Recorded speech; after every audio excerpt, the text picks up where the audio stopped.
Popin Media. Easter Monday no etegeeza ki amakulu gaayo eri omukristaayo yenna.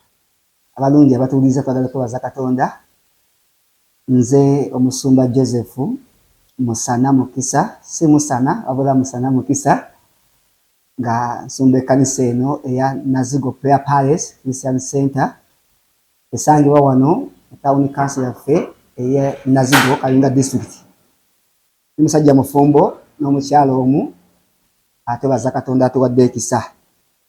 Olwaleero tukimanyi bulungi nnyo ng'abakkiriza mu Katonda, ng'abakkiriza Yesu Kristo, olunaku luno tuluyita lwa Easter Monday.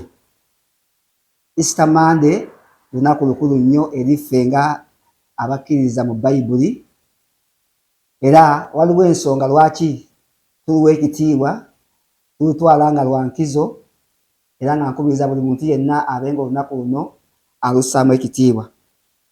Okusooka byonna tulaba nti Easter Monday is also known as a Bright Monday. It is a significant day in the Christian marriage, marking the second day of the resurrection. Olunaku luno lwe luddirira olwokubiri okuva mu kuzuukira kwa Mukama waffe Yesu Kristo. Era tulutwala nti tuba tukyali majaguza, tukyali mu kwebaza Katonda olwa okuzuukira kwa Mukama waffe Yesu Kristo. Tumanyi nti okuzuukira kwa Mukama waffe Yesu Kristo y'ensibuko, y'entabiro y'obulokozi bwaffe. Kubanga senga okuzuukira kuno tekwaliwo, enjiri yaffe teyandibaddewo, obulokozi bwaffe tebwandibaddewo, tetwandibadde na mugaso. Naye lwaki nga ffe abakkiriza tulina ensonga okubanga tujaguza olunaku luno?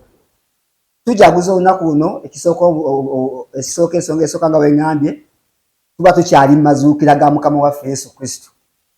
Kati tujaguza nga twebaza Katonda olw'eki yatukolera okutuwa ekisingiridde ng'ekkanisa.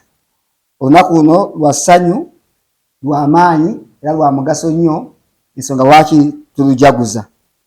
Nabadde era nyongera okunoonyereza ku lunaku luno ng'abantu ab'enjawulo mu bifo eby'enjawulo bakola olunaku luno nga balutwala okuba olunaku olukulu. Njagala nkuwe ensonga zino. Wetugendako mu bannaffe ge tuyita Western Christianity. In Western Christianity, Easter Monday marks the second day of the octave of Easter. Some countries like Germany observe Easter Monday as a holiday of obligation. Tuyina obuwangwa bumu butwala olunaku luno nga family we zijja awamu ne zikuŋŋaana awamu. Okusooka okulirako awamu, ekyokubiri okulaga essanyu olw'ekyo ekyakolebwa. Baganda baffe tugamba nti nno mu kanisa Easter Monday is celebrated as the renewal, okwezza obujja, okweddaabulula, okujjukira ekyo ekyakolebwa Mukama waffe Yesu Kristo. Era olunaku luno abantu bangi balutwala okuba nga bawaŋŋana ebirabo, bakyalagana, bajaguliza wamu. Naye ngaffe njasala nnyo simba ku kanisa, ngaffe kanisa tulutwala okuba nga twebaza Katonda. Number 1, okwebaza Katonda. Number 2, okuba nga naffe tuddamu bujja, tuzza bujja, tunyweza enkolagana yaffe ne Katonda, enkolagana yaffe ne Yesu Kristo, enkolagana yaffe n'abooluganda, enkolagana yaffe n'emikwano gyaffe egitwetoolodde. N'ekisembayo olunaku luno tujaguza batuusaamu ekitiibwa ngaffe abakkiriza, nga twongera okwennyika ebuziba mu kigambo kya Katonda. Kubanga tegera mu kigambo kya Katonda mwekka mwe tutegeerera amakulu n'ekinyusi eky'olunaku luno olwa Easter Monday. Namwe olunaku luno Easter Monday olunaku oluddirira amazuukira ga Mukama waffe Yesu Kristo. Tuba tukyali mu kijaguzo ekyo, tukyali mu ssanyu eryo, tukyali mu kwebaza okwo, tukyali mu ekyo ekyatukolebwa Mukama waffe Yesu Kristo bwe yazuukira. Olunaku luno lujaguzibwa lutya, enjaguza yaalwo? Ng'abakkiriza buli kanisa eina enkola yayo obanga gawa buli maka gaba n'enkola yago. Abakkiriza bajaguza mu ngeri ez'enjawulo. Ekisooka olwaleero abakkiriza basinga obungi bagenze masinzizo, bagenze mu kanisa okusaba nga beebaza Katonda eyabawanguzizza, eyabayisizza mazuukira ga Mukama waffe Yesu Kristo. So abasinga tulujaguza nga tugenda mu ssinzizo oba tugenda mu kanisa okusaba, okusinziza wamu, okwebaza Katonda.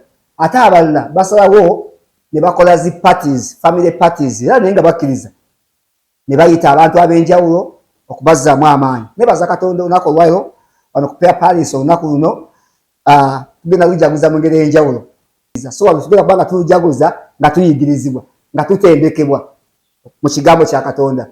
Nga ffe abalokole twantambudde tutya, nga ffe abaana ba Katonda n'olunaku twongera tutya okulutegeera. So tugenda kuba nga tuyigirizibwa olunaku olwaleero nga tutendekebwa n'omuweereza wa Mukama eyatuuse dda amasekkati gaffe. Omusumba, obubaka eri abalokole. Obubaka bwange eri abalokole bonna kyannaku abasinga olwaleero bagenze mu nnimiro. Kyakabi nnyo olwaleero abasinga bali waka batudde beebase kubanga baakooye nnyo, bagamba twakooye. Mbakubiriza abakkiriza bonna gye bali yonna olunaku luno lwenkanankana n'olwajjo, era lunaku lukulu lwa maanyi. Buli muntu yenna, buli mukkiriza yenna olwaleero yandibadde maaso ga Katonda, yandibadde ng'agenze okwebaza Katonda, yandibadde ng'agenze okusinza Katonda, yandibadde ng'ali maaso ga Katonda. Nga lwaki agendayo? Okwongera okunywegera ekyo ekyakolebwa, okwongera okugenda ebuziba mu nkolagana ye, mu ntambula ye ne Katonda. So si kubeera waka kutula butuuzi, si genda mu nnimiro. Lunaku lukulu gye tuli tutwalanga Sunday yaffe era olunaku olwaleero. Musumba, tulina bannaffe abalujaguliza mu bbaala, abalujaguliza mu ngeri ey'enjawulo. Baweeyo akagambo. Abaganda bagamba nti obutamanya butambuza amazzi ekiro ng'agawa omusolo. Ate Bayibuli egamba nti abantu bange babuze olw'okubula okumanya. Olw'obutamanya bukulu bwa lunaku lwaleero wamu n'olwajjo, abantu bangi beesanze bagenze mabaala, ekyavuddemu amaka mangi gatabuse. Banywedde ne bagangayira, amaka gatabuse, abamu bafunye siriimu. Nkubiriza Abaganda baffe bonna abagenze eyo, ekisooka tetubanenya kubanga kyebakola tebakimanyi. Naye mbakubiriza nti nno olunaku olwaleero lwandibadde lwakwefumiitiriza.